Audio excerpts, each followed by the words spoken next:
FN వీక్లీకి స్వాగతం. ముందుగా ముఖ్యాంశాలు.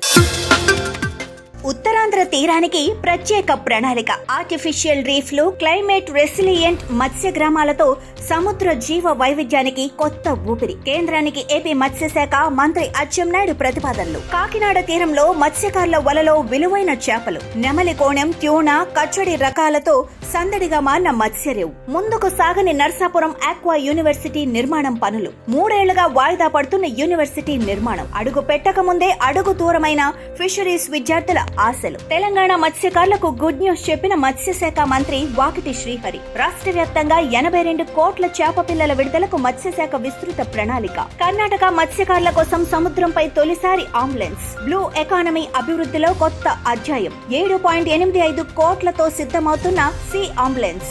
ఇక ప్రధాన వార్తల్లోకి వెళ్తే, ఆంధ్రప్రదేశ్ కు చెందిన 194 కిలోమీటర్ల ఉత్తరాంధ్ర తీరాన్ని సమర్థవంతంగా వినియోగించాలన్న లక్ష్యంతో రాష్ట్ర మత్స్యశాఖ మంత్రి కింజరపు అచ్చెన్నాయుడు కీలక ప్రతిపాదనలు కేంద్రానికి పంపారు. కేంద్ర మత్స్యశాఖ మంత్రి రాజీవ్ రంజన్ సింగ్ తో సమావేశమైన ఆయన ప్రధానమంత్రి మత్స్య సంపద యోజన PMMSY కింద శ్రీకాకుళం తీర ప్రాంత అభివృద్ధికి ప్రత్యేక ప్రణాళికను సమర్పించారు. ఈ ప్రతిపాదనలో భాగంగా సముద్ర జీవ వైవిధ్యాన్ని ప్రోత్సహించేందుకు 100 కృత్రిమ దిబ్బలు, ఆర్టిఫిషియల్ రీఫ్స్, వాతావరణ మార్పులకు తట్టుకునేలా 20 వాతావరణ స్థితిస్థాపక మత్స్య గ్రామాలు, ఫింగర్లింగ్ స్టాకింగ్ సాంద్రతను హెక్టారుకు 1000 నుంచి 2000 పెంచటం, రాష్ట్రంలోని గ్రామ పంచాయతీ ట్యాంకుల్లో ఆక్వా కల్చర్ విస్తరణ, ఆధునిక చేపల మార్కెటింగ్, మౌలిక సదుపాయాల ఏర్పాటు వంటి అంశాలున్నాయి. కాకినాడ తీర ప్రాంతంలో వేటకు వెళ్లిన మత్స్యకారుల వలలకు పలు విలువైన చేపలు చిక్కాయి. వాటిని స్థానిక కుంభాభిషేకం చేపల రేవుకు తరలించి విక్రయించారు.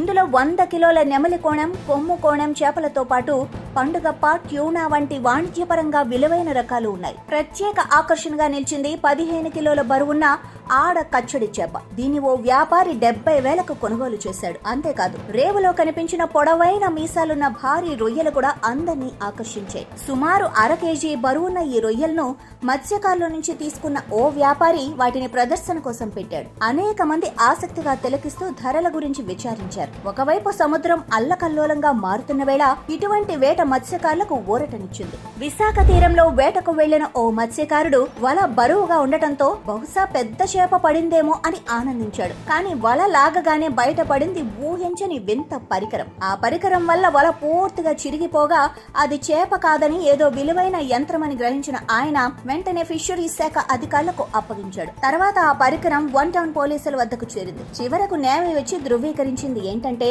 అది టో ఫిష్ అనే అత్యాధునిక నీటి అడుగు వాహనం. గత ఏడాది డిసెంబర్ 14న ఇది సముద్రంలో పోయిందని, అప్పటి నుంచి గాలిస్తున్నామని వెల్లడించింది. దీని విలువ సుమారు 50 లక్షలు. శత్రు దేశాల సబ్మెరైన్లు, సముద్ర గర్భ రహస్యాలను గుర్తించడంలో ఇది కీలకం. చేప కోసం వల వేసిన జాలరు దేశ రక్షణ పరికరాన్ని వెలికి తీయటం ఇది తీర ప్రాంతాలలో ప్రేరణ కలిగించిన విషయం. ప్రకాశం జిల్లా టంగుటూరు మండలం పసుపుముద్ర గ్రామ సమీపంలో సముద్ర తీరాన్ని ఆనుకొని నిబంధనలకు విరుద్ధంగా రొయ్యల చెరువుల నిర్మాణం కొనసాగుతోంది. కోస్టల్ రెగ్యులేటరీ జోన్ నిబంధనల ప్రకారం తీరానికి 100 మీటర్ల పరిధిలో ఎలాంటి నిర్మాణాలు చేపట్టకూడదు. అయితే ఇక్కడ పదుల సంఖ్యలో చెరువులు తవ్వబడి మోటార్ల సాయంతో సముద్రపు నీటిని అడుగడుగునా తడిపేస్తున్నారు. అంతేకాదు, చెరువుల్లో యాంటీబయోటిక్స్ రసాయనాల వినియోగం అధికంగా కనిపిస్తోంది. ఈ వ్యర్థాలు నేరుగా సముద్రంలో కలుస్తూ ఉండటంతో సముద్ర జీవ వైవిధ్యానికి గట్టి ముప్పుగా మారింది. వేట మీద ఆధారపడి జీవిస్తున్న జాలర్లకు ఇది మరొక పర్యావరణ సమస్యగా మారనుంది. సంబంధిత శాఖలు మౌనంగా ఉండగా సముద్రం మాత్రం భరించలేని స్థితికి చేరుతోంది. పశ్చిమ గోదావరి జిల్లా మొగల్తూరు మండలంలోని సుబ్రహ్మణ్యేశ్వరం రోడ్డులోని ఓ చేపల చెరువులో వింత దృశ్యం కనిపించింది. అక్కడ పెంచుతున్న రూప్ చంద్ చేప నోటిలో మనిషి కింద దవడల మాదిరిగానే పళ్ళు వరస ఉండటం స్థానికులను ఆశ్చర్యానికి గురిచేసింది. నోటిని ఓపెన్ చేస్తే మనిషి నోటి ఆకృతి గుర్తుకు వచ్చేలా ఉంది. ఈ చేపలు పిరాన్హా జాతికి చెందినవి. ఇవి మాంసాహార స్వభావం కలవని స్థానికులు తెలిపారు. పెంపకదారులు సాధారణంగా వాటిని 2 నుంచి 3 కిలోల వరకు ఎదిగేలా చెరువుల్లో పెంచుతారని తెలిపారు. అయితే ఇవి తినే విధానం కన్నా పట్టే సమయంలో చూపే దాడి చేయగల శక్తి ప్రమాదకరమని నిపుణులు హెచ్చరిస్తున్నారు. కాస్త నిర్లక్ష్యంగా వ్యవహరిస్తే ఇవి నేరుగా చేతి వేళ్లనే కొరుకుతాయని, అందుకే పటిష్టమైన జాగ్రత్తలు పాటించాల్సిన అవసరం ఉందని వారు సూచిస్తున్నారు. కోనసీమ జిల్లాలో తీవ్రమైన వాతావరణ మార్పులతో రొయ్యల సాగు రైతులు తీవ్ర ఆందోళనలో ఉన్నారు. గత నెలలో ఎండలు అనంతరం భారీ వర్షాలు, ఇప్పుడు చల్లని వాతావరణం మారుతున్న కొద్దీ వైరస్లు విజృంభిస్తున్నాయి. కనిపిస్తున్నాయి. వైట్ గట్,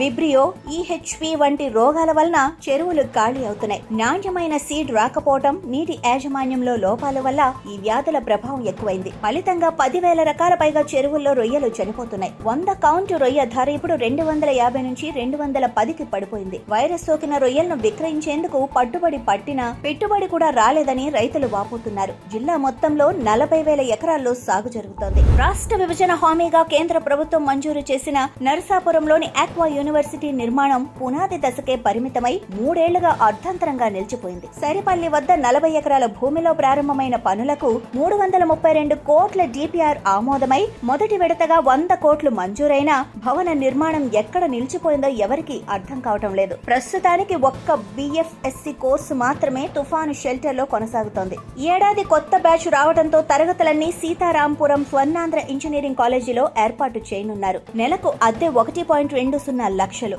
25 కోట్లకు పైగా బిల్లులు పెండింగ్ లో ఉండటంతో పనులు ముందుకు సాగటం లేదు. ఇది కేవలం ఆలస్యం కాదు, రాష్ట్రంలోని ఫిషరీస్ విద్యార్థుల కళల పట్ల నిర్లక్ష్యానికి నిదర్శనంగా మారింది. ప్రమాదకరమైన రసాయన వ్యర్థాలను శుద్ధి చేయకుండా నేరుగా సముద్రంలోకి వదలటం వల్ల పూడిమడక తీరంలో సముద్ర జీవ వైవిధ్యం తీవ్రంగా ప్రభావితమవుతోంది. ఇటీవల రంగు మారిన చేపలు, చనిపోయిన తాబేళ్లు తీరం వద్ద కనిపిస్తూ స్థానికులను కలవరపెడుతున్నాయి. చర్మం ఊడిపోయినా గాయాలైన చేపలు వలల్లో పడుతున్నాయని, మరికొన్ని తీరానికి కొట్టుకొస్తున్నాయని మత్స్యకారులు ఆవేదన వ్యక్తం చేస్తున్నారు. ఉప్పుటేరులో కూడా ఇలా చనిపోయిన చేపలు తేలుతున్నాయని నివేదికలు చెబుతున్నాయి. ఉన్నతాధికారులు స్పందించి సముద్ర కాలుష్యాన్ని కట్టడి చేయకపోతే రేపటి వరకు చేపలు కాదు, మానవ జీవితాలే ప్రశ్నార్థకమవుతాయి. 2021లో ప్రతి నియోజకవర్గానికి 1 చొప్పున ప్రారంభించిన అగ్రి ఆక్వా ల్యాబ్లకు కోట్లాది రూపాయలు ఖర్చైనా ఫలితం మాత్రం కనబడటం లేదు. ఒక్కో ల్యాబ్ నిర్మాణానికి 78 లక్షల నుంచి 98 లక్షల వరకు ఖర్చయింది. పరికరాలకే 3 కోట్లకు పైగా నిధులు వెచ్చించారు. అయినా క్షేత్రస్థాయిలో కీలకమైన మట్టి, నీటి పరీక్షలు, తెగుళ్ల నిర్ధారణ, వ్యాధి నివేదికలు రైతులకు అందటం లేదు. ఆక్వా విభాగంలో రొయ్యలు, చేపల వ్యాధుల నిర్ధారణే ప్రధానమైన పనైనా ఇప్పుడు మిగిలిన జిల్లాల్లో అవి పూర్తిగా అగ్రి సేవలకు పరిమితమయ్యాయి. కృష్ణా జిల్లాలో ఉన్న 14 ల్యాబ్లలో కేవలం 4 మాత్రమే ఆక్వా సేవలు అందిస్తున్నాయి. అవనిగడ్డ, గుడివాడ, మచిలీపట్నం, కంకిపాడు, మిగిలిన ల్యాబ్లలో రైతుల నుంచి వచ్చిన నమూనాలను తిరుపతి, తాడేపల్లిగూడెం, విశాఖ వంటి ప్రధాన కేంద్రాలకు పంపుతున్నారు. దీంతో నివేదికలు ఆలస్యమవుతున్నాయి. ఇంకా విచారకరం ఏంటంటే కొన్ని ల్యాబ్లలో పరీక్షల సంఖ్యను వాస్తవం కంటే అధికంగా చూపిస్తున్నారన్న ఆరోపణలు వినిపిస్తున్నాయి. సోమశిల రిజర్వాయర్లో జూలై, ఆగస్టు నెలలు చేపల గుడ్ల దశకు కీలకం. అందుకే ఈ 2 నెలల పాటు మత్స్యశాఖ అధికారులు వేట నిషేధం విధించింది. కానీ అధికారుల పర్యవేక్షణ శూన్య స్థాయిలో ఉండటంతో నిబంధనలు అమలవ్వటం లేదు. ధనార్జనే లక్ష్యంగా కొన్ని వ్యాపార సంస్థలు బయట జిల్లాల నుండి జాలర్లను తీసుకువచ్చి పెన్నా నది ఒడ్డున రాత్రిపూట వేట చేస్తున్నాయి. సరైన వలలు కాకుండా అలవి వలలు వాడుతూ పెద్దవి, చిన్నవి అన్ని ఒకేసారి పడిపోయేలా చేస్తున్నారు. ఇది ఒక్క మత్స్య సంపదను కాదు, నిజమైన మత్స్యకారుల ఉపాధిని కూడా దెబ్బతీస్తోంది. తెల్లవారుజామున ఈ చేపలు బయట జిల్లాలకు తరలిపోతున్నాయన్న ఆరోపణలు వినిపిస్తున్నాయి. కానీ అధికారులు స్పందించకుండా చూస్తున్నారన్నదే స్థానికుల విమర్శ. అధికారుల ప్రకారం వేట జరుగుతున్నట్టు సమాచారం రాలేదు, ఎవరి నుంచి వచ్చినా కేసులు పెడతాం అంటున్నారు. కానీ రైతులు మాత్రం చేపలు పోతున్నాయి, అధికారులకు మాత్రం ఇది వినిపించడం లేదని అంటున్నారు. తూర్పుగోదావరి జిల్లా అంతర్వేది బీచ్ లో తాజాగా జెల్లీ ఫిష్ తాకినందుకు పలువురు సందర్శకులు శరీరంపై మంట, దురదతో ఆసుపత్రి పాలయ్యారు. దీనిపై విస్తృతంగా ప్రచారం జరుగుతున్న నేపథ్యంలో ఇవి విషపురుగులా, ప్రమాదమా అన్న సందేహాలు తలెత్తాయి. అయితే మత్స్యశాఖ అధికారులు స్పందిస్తూ ఇవి జెల్లీ ఫిష్ వర్గానికి చెందిన బ్లూ డ్రాగన్, బ్లూ బటన్ జీవులు మాత్రమే. వర్షాకాలంలో సముద్ర ప్రవాహంతో ఒడ్డుకు చేరటం సహజం. తగిలితే స్వల్ప అసౌకర్యమే తప్ప ప్రాణాలకు ముప్పు లేదు అని స్పష్టం చేశారు. ఇవి ప్రతి సంవత్సరం వర్షాకాలంలో వస్తూ ఉంటాయి. ఉప్పు నీటితో కడిగితే మంట తగ్గిపోతుంది. దీంతో ప్రజలు భయపడాల్సిన అవసరం లేదని, కానీ బీచ్ ప్రాంతాల్లో మున్సిపల్, తీర భద్రతా సిబ్బంది అప్రమత్తంగా ఉండాలని సూచిస్తున్నారు. కొల్లేరు, లంక గ్రామాల్లోని ప్రజలు, ముఖ్యంగా మహిళలు బుధవారం గ్రామీణ పోలీస్ స్టేషన్ ఎదుట పెద్ద ఎత్తున ధర్నా చేపట్టారు. లీజు సొమ్ము చెల్లించాలి, మాకు మా హక్కు కావాలి అంటూ నినాదాలు చేశారు. మాజీ ఎమ్మెల్యే కొటారు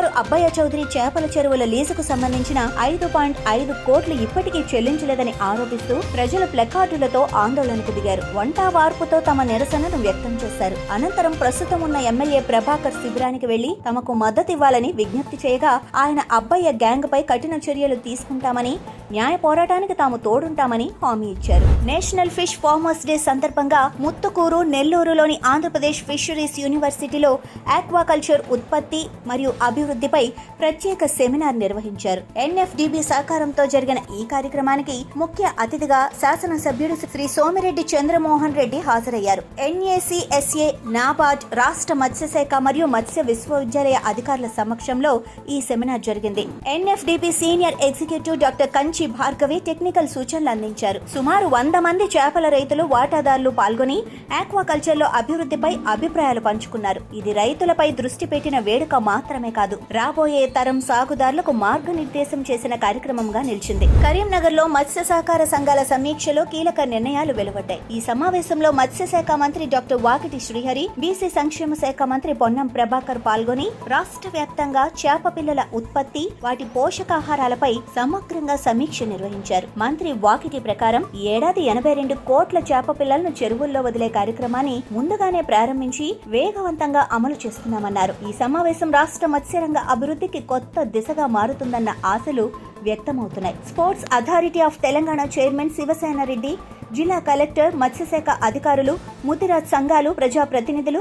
సమావేశంలో పాల్గొన్నారు. కర్ణాటక తీర ప్రాంత మత్స్యకారులకు ఊరట కలిగించే వార్త. సముద్రంలో జరిగే ప్రమాదాలు, అత్యవసర పరిస్థితుల్లో సహాయంగా ఉండేందుకు మొట్టమొదటి సముద్ర అంబులెన్స్ ను ప్రవేశపెట్టడానికి రాష్ట్ర ప్రభుత్వం సిద్ధమైంది. 7.85 కోట్ల వ్యయంతో తయారయ్యే ఈ సముద్ర అంబులెన్స్ 2026 ఫిషింగ్ సీజన్ కి ముందే మాల్పే లేదా మాంగ్లూర్ తీరంలో అందుబాటులోకి రానుంది. దీంట్లో ఫీచర్లు ఏంటంటే హై స్పీడ్ 800 HP ఇంజిన్, 4 నుండి 5 పడకలతో ఆసుపత్రి స్థాయి వసతులు, oxygen support, medical fridge, paramedical సిబ్బంది, మార్చురీ, స్ట్రెచర్, రెస్క్యూ ర్యాక్లు, లైఫ్ జాకెట్లు, ఫైర్ సేఫ్టీ వ్యవస్థ, మత్స్యకారుల ప్రాణాలను కాపాడటమే కాక బ్లూ ఎకానమీ, సముద్ర ఆరోగ్య సంరక్షణకు ఇది కీలక మైలురాయి అవుతుంది. ఇంతటితో FN వీక్లీ సమాప్తం. Follow fishery news Telugu for more updates.